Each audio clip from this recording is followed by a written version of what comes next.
Boa noite, meus irmãos, a graça e a paz do Senhor Jesus. Bem-vindo à nossa 49ª mensagem em Atos dos Apóstolos, nessa série expositiva que nós estamos agora.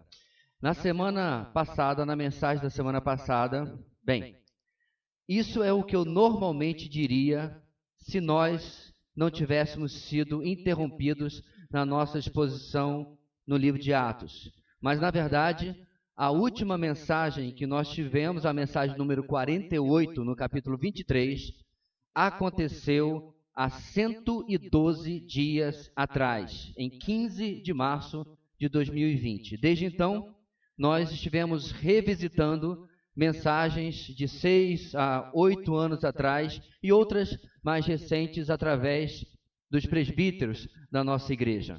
Mas, pela graça de Deus, podemos agora retomar a nossa série expositiva em Atos. E nós deixamos o apóstolo Paulo em Cesareia preso, após ter sido, primeiro, falsamente acusado de ter introduzido gentios no templo em Jerusalém e quase ter sido morto por uma multidão ali no templo. Tudo isso ocorreu na última mensagem, depois de ter sido ali também resgatado pela guarda romana, aquela que estava situada na Fortaleza Antônia. Paulo, ele então é liberado para apresentar-se diante do Sinédrio, aonde ele de novo precisa ser resgatado por causa de um conflito que insurge entre fariseus e saduceus, uns revoltados com aquilo que Paulo havia falado, os saduceus, e outros tomando o partido daquilo que Paulo havia falado. E ali o comandante Cláudio Lísias tem que novamente retirá-lo e salvar, digamos assim, a vida de Paulo. Então, um complô é armado contra o apóstolo Paulo. Isso chega ao conhecimento de Cláudio Lísias através de um parente de Paulo, e ele então planeja levá-lo até Cesareia para que a sua questão, para que aquela causa fosse resolvida pelo governador, pelo procurador romano chamado Félix. E com o Senhor, usando o próprio Império Romano para preservar a vida de Paulo, seguimos comprovando o tema geral que nós já estávamos acostumados, já estava memorizado, porque nós já o ouvimos 48 vezes nessa exposição. O tema geral, o grande guarda-chuva do livro de Atos é o seguinte, relembrando: apesar da oposição, a Igreja de Cristo cresce triunfante, proclamando o Evangelho da salvação. Você já estava com saudade, não é verdade? Apesar da oposição, a Igreja de Cristo cresce triunfante, proclamando o Evangelho da salvação. E hoje, chegando até o capítulo 24, nós estamos já bem perto do final do livro de Atos. Hoje, nós vamos continuar comprovando esta tese através da mensagem deste capítulo. E nós vamos ver, inclusive, que se cumpre, e eu vou lembrar isso mais à frente de maneira mais detalhada, a palavra profética dada pelo Senhor Jesus a respeito do apóstolo Paulo. Isso está lá em Atos capítulo 9, o capítulo da conversão de Paulo, Atos 9,15. Este homem é meu instrumento escolhido para levar o meu nome perante os gentios e seus reis e perante o povo de Israel. E nós veremos hoje, portanto, a grande ideia desta mensagem sendo a seguinte: a oposição ao Evangelho contribui para cumprir os propósitos de Deus. A oposição ao Evangelho, na verdade, contribui para cumprir os propósitos de Deus. E é o que nós veremos hoje. E nós vamos caminhar, como eu disse, no capítulo 24. Nós vamos começar a nossa leitura. E a primeira parte está do versículo 1 até o versículo número 9. Eu quero convidar você a abrir a sua Bíblia, abrir o seu aplicativo, abrir o seu instrumento aí de leitura para poder acompanhar aquilo que nós vamos ler até agora. Diz assim a palavra do Senhor: 5 dias depois, ou seja, depois de ele ter chegado de Jerusalém até Cesareia, o sumo sacerdote Ananias desceu a Cesareia com alguns dos líderes dos judeus e um advogado chamado Tértulo, os quais apresentaram ao governador suas acusações contra Paulo. Quando Paulo foi chamado, Tértulo apresentou sua causa a Félix. temos desfrutado de um longo período de paz durante o teu governo e o teu providente cuidado resultou em reformas nesta nação. Em tudo e em toda parte, excelentíssimo Félix, reconhecemos estes benefícios com profunda gratidão. Todavia, a fim de não tomar-te mais tempo, peço-te o favor de ouvir-nos apenas por um pouco. Verificamos que este homem é um perturbador, que promove tumultos entre os judeus pelo mundo todo. Ele é o principal cabeça da seita dos nazarenos e tentou até mesmo profanar o templo. Então, o prendemos e quisemos julgá-lo segundo a nossa lei. Mas o comandante Lísias interveio e com muita força arrebatou de nossas mãos e ordenou que os seus acusadores se apresentassem. Se tu mesmo o interrogares, podereis verificar a verdade a respeito de todas essas acusações que estamos fazendo contra ele. Os judeus confirmaram a acusação, garantindo que as afirmações eram verdadeiras. Nesta primeira sessão, do versículo 1 até o versículo 9, a palavra de Deus vai nos ensinar o seguinte: a oposição ao Evangelho usa de meios ilícitos e astúcia nas acusações. A oposição ao Evangelho usa de meios ilícitos e astúcia nas acusações. O texto do capítulo 24 dá sequência aos eventos de Paulo preso em Cesareia. Como nós vimos no capítulo 23, ele é levado até ali pelo comandante Cláudio Lísias para evitar que seja morto em uma emboscada planejada pelos judeus, os quais, segundo o verso 1, aparentemente ainda levaram até 5 dias para descobrir que sua emboscada não aconteceria e descobrir para onde Paulo havia sido levado. Lísias precisava se livrar, por assim dizer, do problema, Paulo, da batata quente, mas ele não podia deixá-lo apenas sair livre, porque ele correu o risco de ser morto pelo Sinédrio e, como falei na mensagem anterior, isso correria um sério risco para Cláudio Lísias se ele perdesse um prisioneiro, especialmente sendo Paulo um cidadão romano.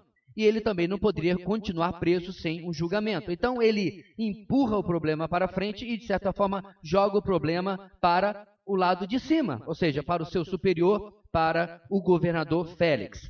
O caso de Paulo era algo tão grave e urgente para o Sinédrio que diz o texto que o próprio sumo sacerdote Ananias desce de Jerusalém até Cesareia, algo extremamente incomum que ele atendesse a esse problema, mas era algo realmente grave. Como vimos em uma mensagem anterior, Ananias, este homem, ele é descrito pelo historiador Joséfo como insolente, temperamental, profano e ganancioso. O fato, meus irmãos, é que ele vai acompanhado de uma comitiva, inclusive diz o texto que ele leva um advogado. A palavra usada aqui é rhétoros, da onde vem a nossa palavra retórica, ou seja, ele era aquele que iria fazer a oratória em lugar do Sinédrio, representando o Sinédrio como advogado. Ou seja, eles estavam levando a acusação para com Paulo de forma muito séria e queriam apresentar de forma muito eficaz. Nos versos 2 a 4, Tértulo, este advogado, e vocês repararam que na leitura eu fiz uma voz imposta, né? Porque ele faz um discurso de falsa simpatia e planejadas lisonjas para com o governador Félix, demonstrando até a preocupação de dizer que não queria tomar muito do tempo precioso do procurador romano. Essa, irmãos, é a boa e velha bajulação. Ele elogia os feitos de paz, segurança e prosperidade possibilitados pela ocupação romana. Ou seja, nós não temos liberdade, nós não somos livres, mas pelo menos as coisas melhoraram. Ou seja, isso não tem absolutamente nenhuma lógica. Tudo isso, obviamente, passava longe da mentalidade, da visão dos judeus. Todo judeu, ele queria ver os romanos pelas costas.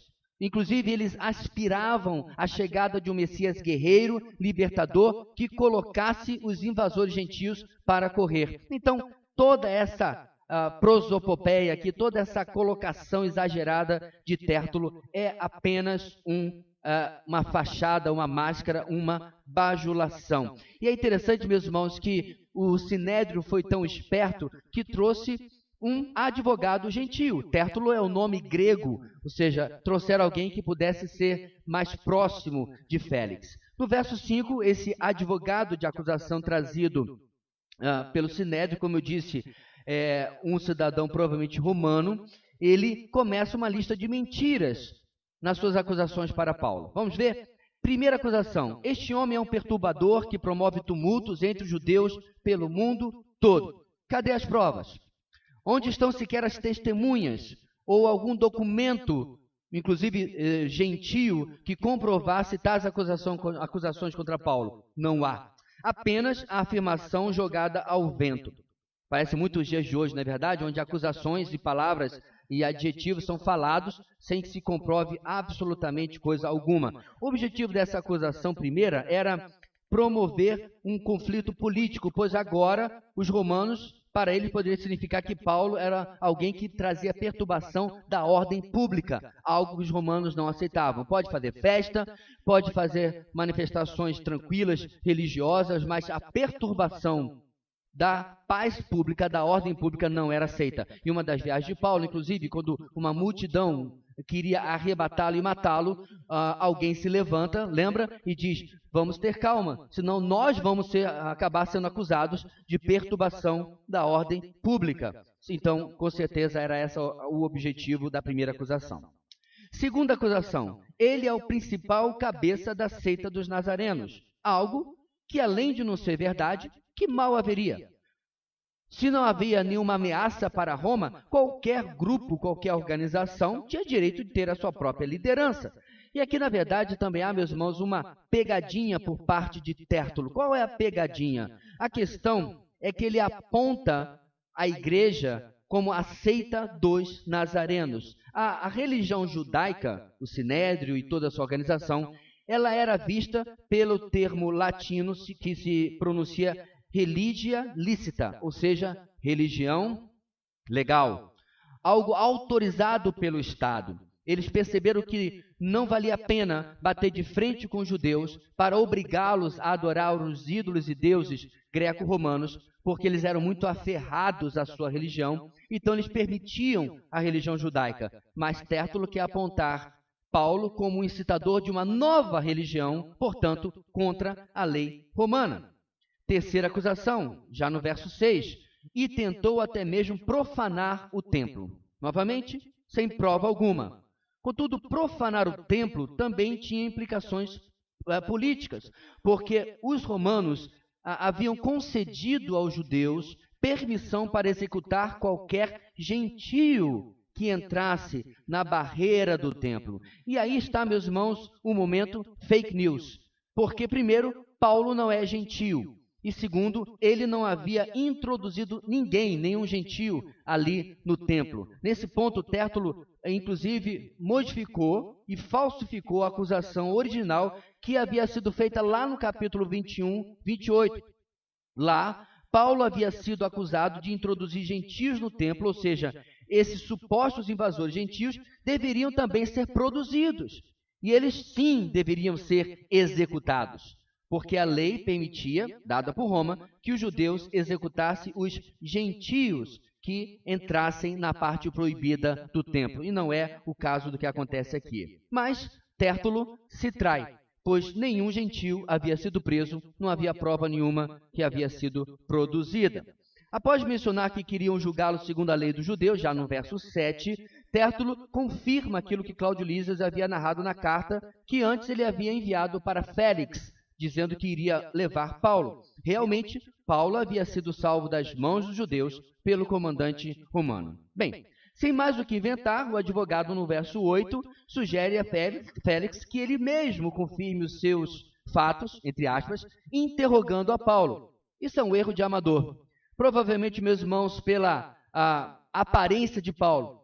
Dizem os historiadores, ele não era de alta estatura, era um homem franzino, era um homem que não era impressionante à vista. Então, com certeza, ele julgou que Paulo era alguém desprovido de capacidade de reagir ao ataque, de reagir às acusações, e que no interrogatório de Félix, ele com certeza entraria em pânico, se trairia, e agora o advogado dá a chance a Paulo, como nós vamos ver a seguir, de colocar os pingos nos is, aquilo que realmente aconteceu. Bem, terminando o nosso trecho, versículo 9, Ananias e seus asseclas confirmam as palavras de Tértulo do advogado.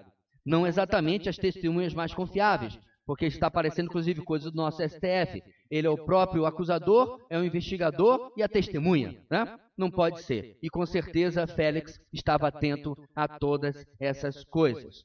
Portanto, meus irmãos, em que sentido a oposição ao Evangelho usa de meios ilícitos e astúcia nas acusações? Em inventar coisas, em dar novo significado àquilo que está sendo falado e mudar aquilo que está sendo acusado. Muito bem, irmãos. E o que isso tem a ver conosco? Nós não estamos na mesma situação de Paulo, nós não estamos debaixo de perseguição, nós não estamos debaixo da mesma situação, graças a Deus. Muitos irmãos nossos ao redor do mundo sim estão. Nós não sabemos o que será no futuro da nossa situação em termos de liberdade, mas a verdade não é o que enfrentamos hoje. Mas, contudo, estamos cientes dos estratagemas e das falácias astutas que podem ser usados contra nós na pregação do Evangelho. O Evangelho era pregado abertamente, por exemplo, há 70 anos nas escolas americanas. Hoje não é mais. A pregação do Evangelho e a oração nas escolas públicas americanas foi proibido por lei. E qual foi a razão? Perseguição diretamente? Não. Os que não são e os que não gostam estão se sentindo incomodados. Sempre há, no mundo livre, um subterfúgio que vai ser usado para tolir a liberdade da igreja. Agora mesmo, irmãos nossos em nossa cidade estão sendo perseguidos porque educadamente disseram que não poderiam atender ao pedido de 2 homossexuais para cuidar do seu, digamos assim, casamento. Veja bem, você tem o direito de atender ou não atender alguém, e neste caso, segundo a sua consciência religiosa, menos os cristãos. Aí é intolerância, aí é perseguição. Então são pequenas nuances do cenário que nós temos nesse texto, mas de como as coisas vão sendo trabalhadas. E eu li a reportagem que alguém fez sobre o caso e, obviamente, os nossos irmãos não foram pintados na melhor luz. Então, meus irmãos, nós precisamos tomar cuidado. Como nós vamos reagir a essa situação? O que a nossa indignação para com a atitude dos nossos opositores vai redundar? Neemias, por exemplo, que nós revisitamos no nosso devocional nesses dias, precisou de todo o domínio próprio do mundo diante das acusações e das artimanhas de Sambalate, de Tobias e dos demais opositores. Nós precisamos, de fato, irmãos, aplicar o princípio que o profeta nos deixa, nem por força, nem por violência, mas pelo Espírito do Senhor. Bem, adiante dessa postura, nós vamos ver exatamente Paulo respondendo a essas acusações com segurança, domínio próprio e honradez, e baseado nas verdades dos fatos. E aí nós vamos para a nossa segunda sessão do texto de hoje. Eu quero convidar você novamente a lermos agora do versículo 10 até o versículo 21. Quando o governador lhe deu sinal para que falasse, Paulo declarou: sei que há muitos anos tenho sido juiz desta nação. Por isso, de bom grado faço minha defesa. Facilmente poderás verificar que, há menos de 12 dias, subi a Jerusalém para adorar a Deus. Meus acusadores não me encontraram discutindo com ninguém no templo, nem incitando uma multidão nas sinagogas ou em qualquer outro lugar da cidade. Nem tampouco podem provar-te as acusações que agora estão levantando contra mim. Confesso-te, porém, que adoro a Deus dos nossos antepassados como seguidor do caminho, a quem chamam de seita. Creio em tudo o que concordo com a lei. Creio em tudo o que concorda com a lei e no que está escrito nos profetas. E tenho em Deus a mesma esperança desses homens, de que haverá ressurreição tanto de justos como de injustos. Por isso, procuro sempre conservar minha consciência limpa diante de Deus e dos homens. Depois de estar ausente por vários anos, vim a Jerusalém para trazer esmolas ao meu povo e apresentar ofertas. Enquanto fazia isso, já cerimonialmente puro, encontrava-me no templo, sem envolver-me em nenhum ajuntamento ou tumulto. Mas há alguns judeus da província da Ásia que deveriam estar aqui diante de ti e apresentar acusações, se é que tem algo contra mim. Ou os que aqui se acham deveriam declarar que crime encontraram em mim quando fui levado perante o Sinédrio, a não ser que tenha sido este. Quando me apresentei a eles, bradei: por causa da ressurreição dos mortos, estou sendo julgado hoje diante de vocês.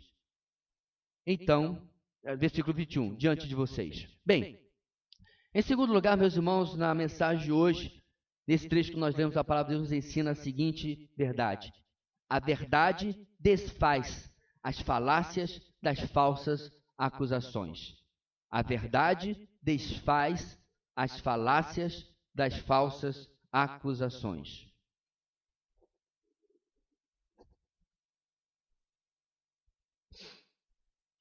No verso 10, com a permissão do governador, Paulo começa a sua defesa.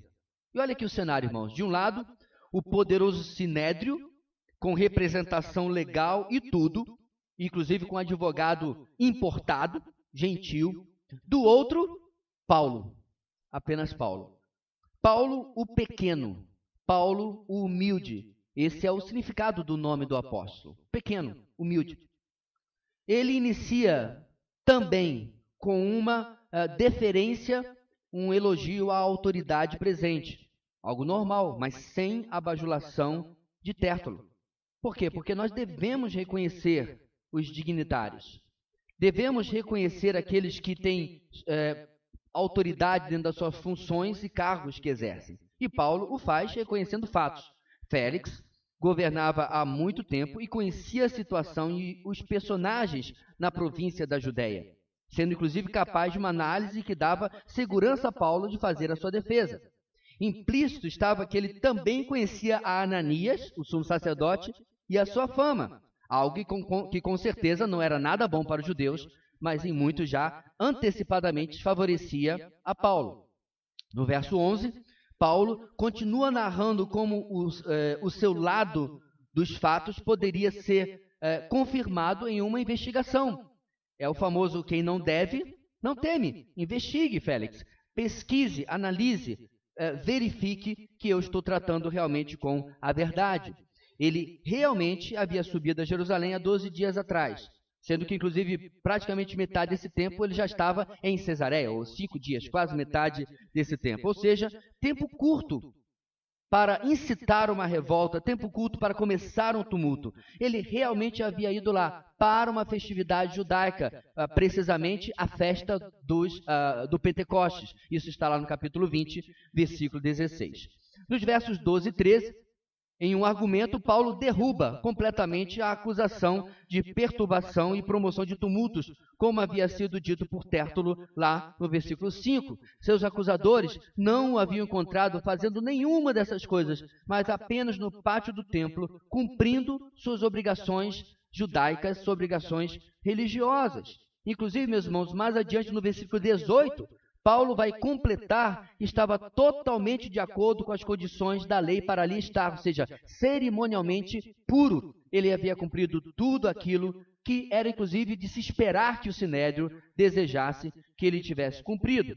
Ele chega, inclusive, a claramente dizer de que nada do que me acusam pode ser comprovado. Essa aqui é uma afirmação forte, porque se ele estivesse errado, se ele estivesse mentindo, ele poderia ser surpreendido imediatamente, ou dali a alguns dias, com Tértulo e o Sinédrio trazendo coisas que o fariam passar por mentiroso. Mas não é o caso. Ele afirma porque ele está respondendo essas falácias com a verdade. E para continuar, meus irmãos, até aqui, Paulo desfazia as acusações mostrando o que não havia feito. Então, até aqui ele disse, nada disso aconteceu porque simplesmente eu não fiz. Já nos versos 14 e 15, continuando sua defesa, Paulo passa agora a tratar das questões religiosas e aquilo que, de fato, ele fez. De fato, ele vinha fazendo. Paulo adorava ao Deus de Israel em total conformidade com a lei judaica e os profetas. Ou seja, não sei do que estão me acusando. Inclusive, quando ele escreve para os Filipenses, meus irmãos, ele diz, segundo a lei, irrepreensível. Ora, depois de se converter, Paulo começou a transgredir a lei? Claro que não. Apenas ele não fazia mais, por exemplo, sacrifício de animais. mas ele cumpria todos os rituais de purificação. E é algo, inclusive, cultural. Quando você vai até Jerusalém, por exemplo, você visita o Muro das Lamentações, você coloca um quipá, nos dias de hoje, né? Um pequeno chapeuzinho no topo da cabeça. Os homens, no caso. As mulheres cobrem a cabeça. É uma questão cultural, uma questão de respeito.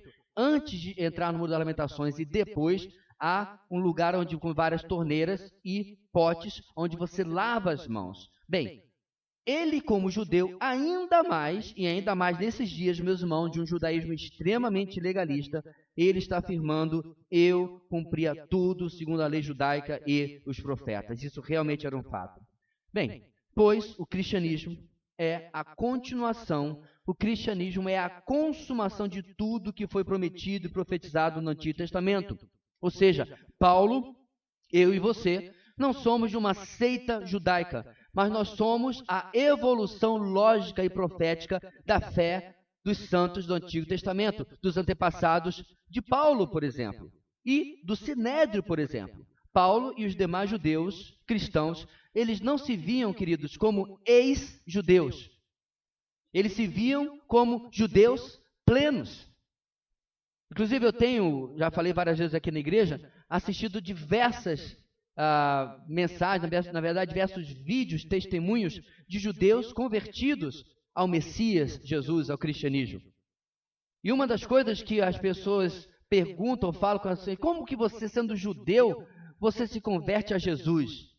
E eles respondem, ser servo de Jesus, ser seguidor e discípulo de Jesus, é a coisa mais judaica que eu poderia fazer. Interessante, né? Pois bem, quem é o verdadeiro judeu aqui diante de Félix?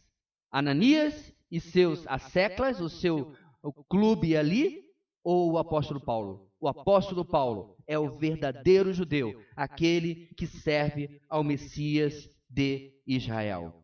E para comprovar, meus irmãos, o que vem argumentando, Paulo usa novamente o ponto em comum com os judeus, pelo menos os fariseus e todos aqueles que realmente criam nas Escrituras.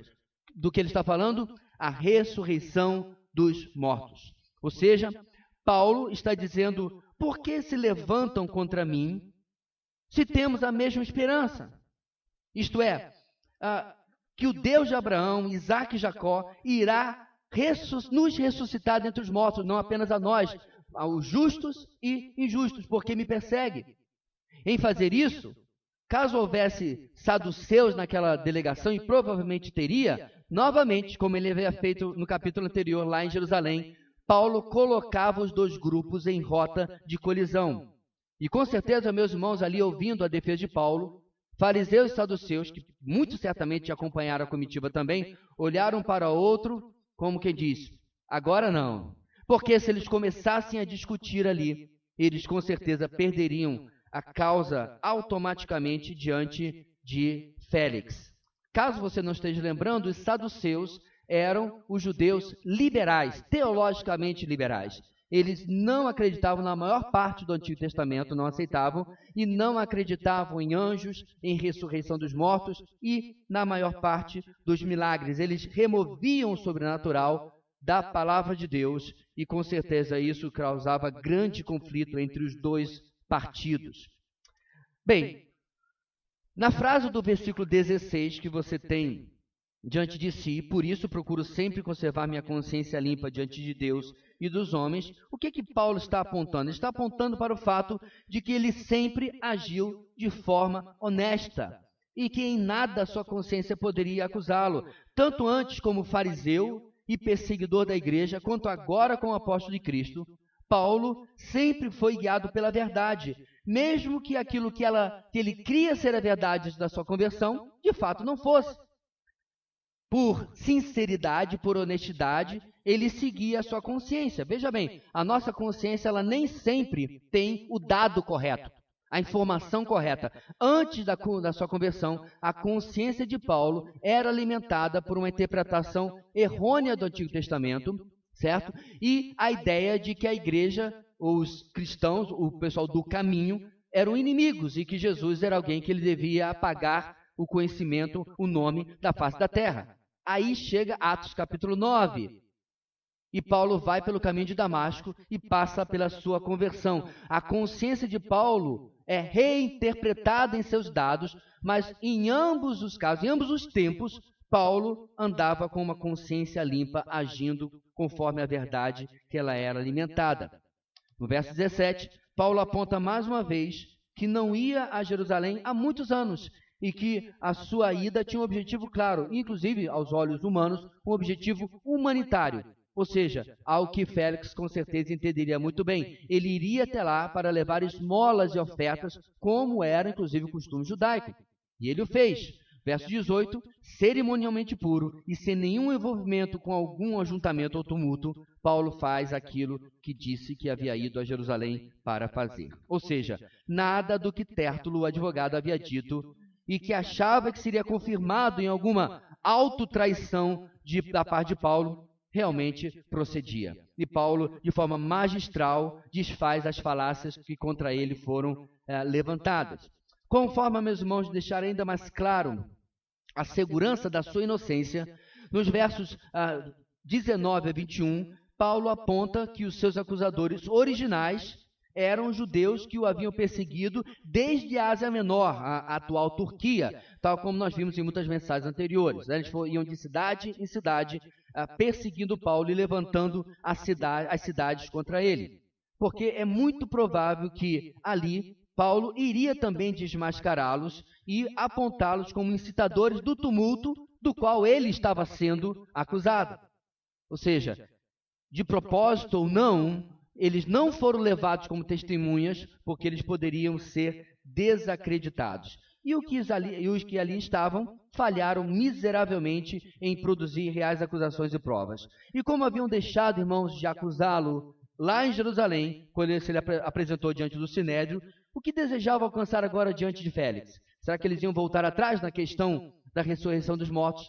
Claro que não. Então, meus irmãos, Paulo produz a prova do seu crime, quando ele fala que ele estava naquele estado apenas por proclamar a mesma coisa que a fé judaica já defendia. É claro que a fé judaica não defendia que a ressurreição era através do poder de Jesus, certo? Mas Paulo, de forma muito hábil, se atém àquilo que é o ponto em comum com a fé judaica, com a fé de Ananias, supõe-se, né? Com o sumo sacerdote. Ele também deveria crer na ressurreição dos mortos. O que isso tem a ver conosco, meus irmãos? Diante de falsas acusações ou diante de ataques pessoais, nem sempre é fácil não cedermos às mesmas armas que o lado de lá usa. Paulo nos ensina, meus irmãos, o quão valioso e precioso é nos atermos aos fatos, nos atermos à verdade e respondermos com honestidade e com domínio próprio, com autocontrole. Tal como Paulo mesmo havia afirmado aos Coríntios, em 2 Coríntios 13, versículo 8, pois nada podemos contra a verdade, mas somente em favor da verdade. Mas afirmar a verdade deve ser uma oportunidade, meus irmãos, para toda a verdade. Não apenas desfazer as mentiras, mas trazer aquilo que é a verdade. Paulo desfez as mentiras das acusações, mas aproveitou a oportunidade para, mais uma vez, falar sobre a ressurreição dos mortos e introduzir a pregação. A defesa dele era o meio para a proclamação, não apenas um meio para a sua autolibertação. A defesa dele não era um fim em si mesmo, mas um meio para que, mais uma vez, ele falasse, eu apenas prego a ressurreição dos mortos. Pastor, que utilidade isso tem? Ali estava Félix, com certeza uma guarda ao redor, com certeza muitos curiosos.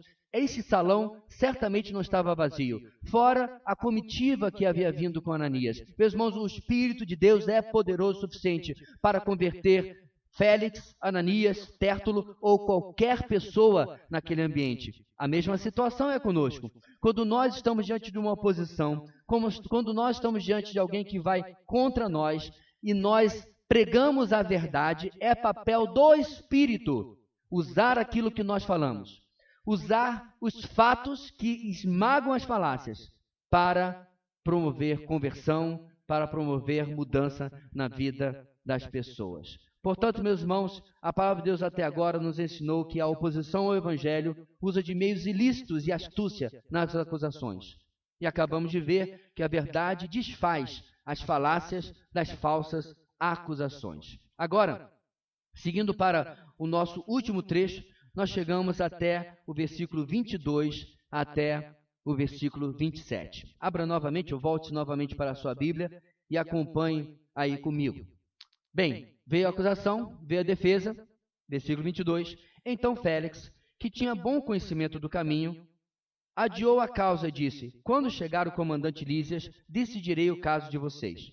E ordenou ao centurião que mantivesse Paulo sob custódia, mas que lhe desse certa liberdade e permitisse que os seus amigos o servissem. Vários dias depois, Félix veio com Drusila, sua mulher, que era judia, mandou chamar Paulo e o ouviu falar sobre a fé em Cristo Jesus. Quando Paulo se pôs a discorrer acerca da justiça, do domínio próprio e do juízo vindouro, Félix teve medo e disse: basta por enquanto, pode sair. Quando achar conveniente, mandarei chamá-lo de novo. Ao mesmo tempo, esperava que Paulo lhe oferecesse algum dinheiro, pelo que mandava buscá-lo frequentemente e conversava com ele. Passados 2 anos, Félix foi sucedido por Pórcio Festo. Todavia, porque desejava manter a simpatia dos judeus, Félix deixou Paulo na prisão. Em terceiro e último lugar, meus irmãos, na mensagem de hoje, atitudes confusas dos homens podem ser usados pelo Senhor para a pregação do Evangelho. Atitudes confusas dos homens são usadas pelo Senhor para a pregação do Evangelho. E a atitude aqui em questão, nós estamos tratando das variações da forma com que Félix agora irá lidar com o apóstolo Paulo. Bem, nesse último trecho da nossa mensagem, nós temos a conclusão da acusação e da defesa, e tal como normalmente acontece, agora é a vez do juiz se pronunciar. E assim, meus irmãos, Deus usa todo este enredo mal engendrado, tudo que está acontecendo aqui, para cumprir os seus objetivos e propósitos, para que Paulo pudesse pregar o Evangelho a autoridades e reis, tal como aquele texto que eu mencionei no começo. Vamos lembrar? Lá, Jesus está explicando para Ananias, não o sumo sacerdote aqui, amém?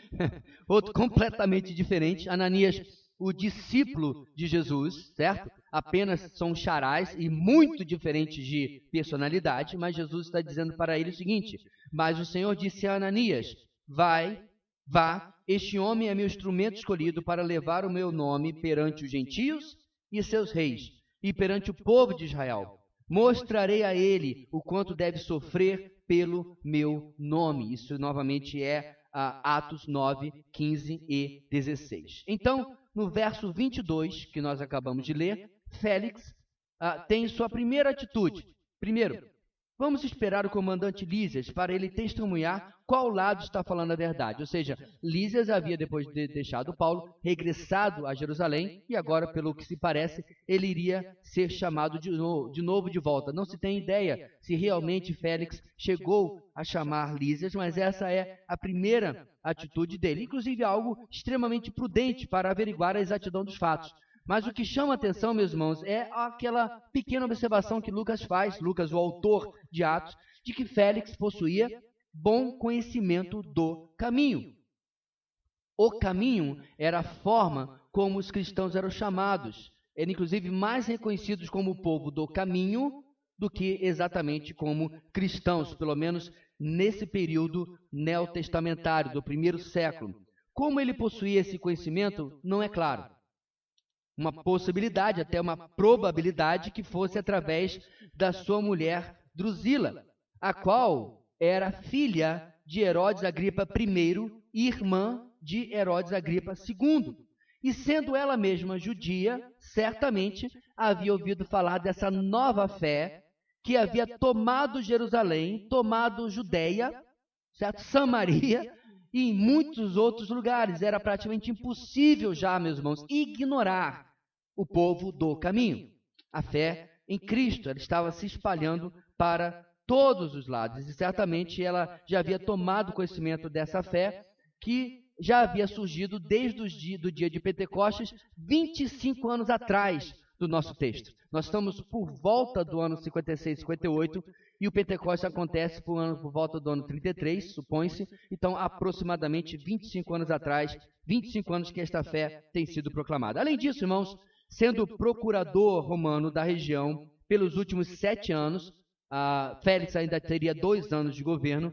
Félix também não deixaria de conhecer o que estava acontecendo na Judéia. Certamente já havia chegado ao seu conhecimento sobre esta pregação, sobre esta nova doutrina, sobre esta fé. A segunda atitude de Félix, no verso 23, certamente não agradou muito os judeus. Paulo é mantido sob custódia, mas ele mais parece, meus irmãos, um hóspede compulsório, mas um hóspede do que um prisioneiro. A Paulo é garantida, diz o texto, certa liberdade, inclusive o acesso ao cuidado dos seus amigos. Paulo já não era nenhum menino, já não era nenhum garoto. Então, Félix dispõe que as pessoas venham trazer comida, roupas, livros ou sei lá mais o que, cuidando de Paulo. Tal atitude parece apontar que Félix já reconhecia Paulo como inocente, mas ainda precisava aguardar algumas informações para não desagradar os judeus, como a gente vai ver mais adiante. O fato é, meus irmãos, que a missão rumo a Roma ia de vento em popa e com o patrocínio do Império Romano. Porque certamente, meus irmãos, nesses dias em Cesareia, Paulo não ficou sem fazer nada. Ele foi produtivo, com certeza fez evangelismos e outras coisas, escreveu cartas. Não temos essas cartas, mas produziu literatura. O fato é que Paulo não está aqui fora da vontade de Deus. Tudo está concorrendo para que Deus cumpra aquilo que ele deseja na vida do seu servo. Terceira atitude de Félix. Vários dias depois, diz o texto nos versos 24 e 25, foi chamar Paulo para ouvi-lo, e agora Félix está acompanhado da sua esposa Drusila, a judia. Paulo compartilha sobre a fé em Jesus e ele cobre vários tópicos. Quais são eles? Primeiro, acerca da justiça, ou seja, a questão do pecado e da condenação. Segundo tópico, acerca do domínio próprio, ou seja, a incapacidade humana de mudar a si mesmo apenas pela simples vontade e a necessidade do ser humano de nascer de novo, da regeneração, para uma mudança real, ou seja, de dentro para fora. Portanto, para alcançar o domínio próprio, o tópico da segunda parte de Paulo, você precisa nascer de novo. Esse é o verdadeiro domínio próprio. Domínio próprio aqui, meus irmãos, não é a pessoa que consegue levar uma dieta até o final, um treinamento de exercícios e perde 30 quilos. Isso é outra coisa. Boa força de vontade, parabéns para você, faça, muito bom. Domínio próprio não é aquela pessoa que na marra para de fumar. Que bom, ótima decisão, fumar faz mal à saúde. Não é isso. O domínio próprio que Paulo está tratando aqui, do ponto de vista do próprio apóstolo Paulo que escreveu Gálatas, é a capacidade sobrenatural de contrapor a nossa natureza pecaminosa e contrapor a nossa tendência ao pecado. É isso que Paulo está tratando aqui, e certamente ele falou que Félix e qualquer outro ser humano precisa nascer de novo. Terceiro, Paulo fala acerca do juízo vindouro, ou seja, quando Deus julgará todos, segundo a sua justiça manifestada em Jesus Cristo. Por que Paulo cobre esses tópicos, meus irmãos? Eu acho impressionante a sabedoria dada por Deus para este servo. Se fosse hoje, quantos discursos vazios e quantas pregações sem sentido teriam sido trazidas diante deste governador ou de um governador? Eu sei, meus irmãos, porque alguns anos atrás eu participei de um culto que as pessoas brincavam que era o culto ao governador do nosso estado. Era uma brecha que o governador tinha dado a alguns evangélicos de produzir uma vez a cada mês, uma vez a cada semana, não lembro bem, um culto onde ele tentava estar presente. Algumas vezes estava, outros não estavam. E era uma mensagem extremamente superficial, tranquila, que não ofendia ninguém. E em certa feita que eu participei deste culto, fui cantar num culto deste, o pregador, que inclusive não era evangélico, era católico, ele falava 3 frases e virava para o governador. Não é mesmo, governador? Depois da 5ª, 6ª vez que ele fez isso, eu cutuquei o irmão do meu lado e perguntei, o governador também conhece Bíblia? O governador também conhece teologia? Porque o pregador fica pedindo a confirmação do governador que não conhece a Jesus o tempo todo. Ou seja, um evento, uma mensagem apenas para agradar. Não é o que Paulo está fazendo aqui. O compromisso de Paulo, meus irmãos, é não perder esta oportunidade para a pregação do Evangelho. E diante do que Paulo prega, meus irmãos, Félix diz basta. E dispensa Paulo. E disse que ouviria novamente quando fosse conveniente, quando der. Quando eu puder, quando eu quiser. A mensagem de Paulo, meus irmãos, totalmente proposital no seu conteúdo, ou não. Se por acaso ele estava planejando falar exatamente aquilo, porque sabia da vida de Félix, ou ele planeja fazer aquela pregação porque sabe que é o mais importante, está tudo debaixo da soberania de Deus. E Paulo acerta nervos expostos na alma de Félix. Paulo acerta no alvo. Seu casamento com Drusila, por exemplo, já era o terceiro casamento de Félix.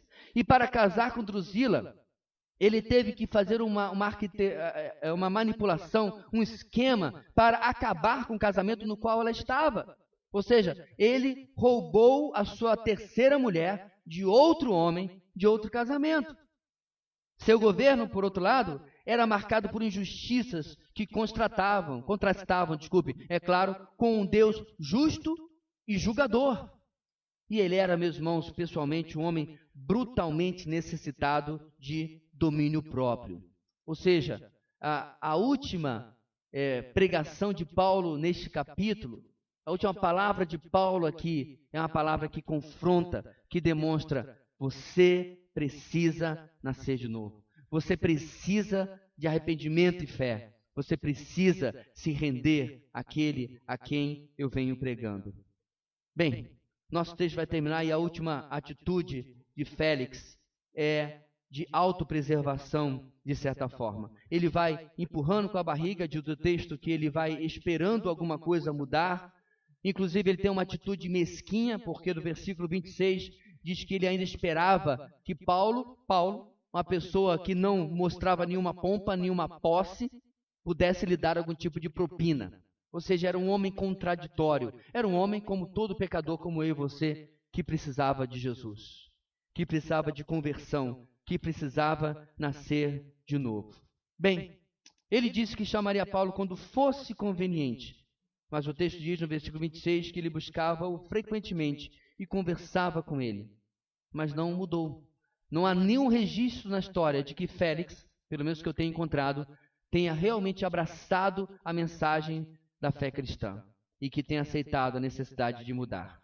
E aí, ele colhe aquilo que ele planta do seu próprio caráter e, como eu já disse, da sua falta de domínio próprio. Porque diz o texto que, passados 2 anos, ele foi sucedido por Pórcio Festo. Como isso aconteceu?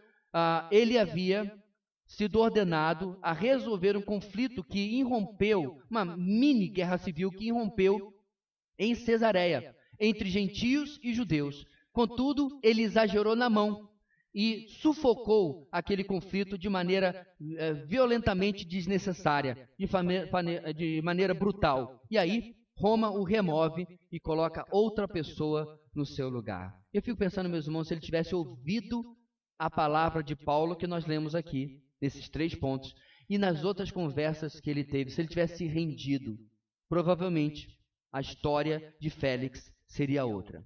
Contudo, para agradar ainda, como último feito, os judeus, ele deixa que Paulo permaneça na prisão e não o liberta, e empurra o problema para o próximo procurador, que iria governar a Judéia de 58 depois de Cristo até o ano 62. Quais são as últimas coisas que nós podemos, irmãos, tirar desse texto nessa noite? Na tarefa do Evangelho, as coisas nem sempre transcorrem como queremos. Podemos pregar certo, falar exatamente aquilo que queremos, mas o resultado é soberania de Deus. A nossa obrigação, irmãos, a nossa incumbência é pregar. As atitudes das pessoas não são relevantes para determinar a nossa disposição em pregar. Deixa eu repetir. As atitudes, as respostas das pessoas, as reações das pessoas não são relevantes para determinar a nossa disposição em pregar. Quer elas estejam, meus irmãos, ansiosas para ouvir o Evangelho, como nós vimos alguns em Atos, ou elas estejam de forma manipulativa, como Félix, respondendo. O fato é que nós precisamos cumprir nosso papel, porque nós não sabemos, irmãos, o que o Senhor está de fato fazendo. Nós não temos registro, mas talvez, quem sabe, outros que ouviram ao lado de Félix enquanto ele conversava com Paulo, vieram a se render ao Evangelho. Talvez a sua esposa. O fato, meus irmãos, é que a nossa obrigação, que diante mesmo de atitudes confusas e difíceis dos homens, saber que elas são usadas pelo Senhor também para a pregação do Evangelho. Terminando, a oposição do Evangelho contribui para cumprir os propósitos de Deus. Paulo permanece em Cesareia.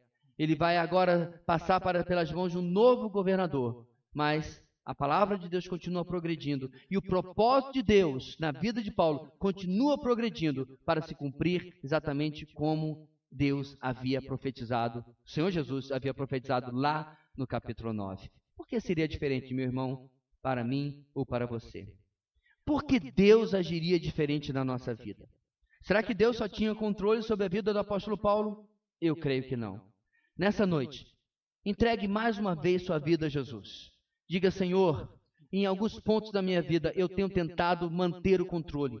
Pior, eu sei que eu tenho tentado tirar o controle das tuas mãos e trazido para as minhas. Devolva para o Senhor.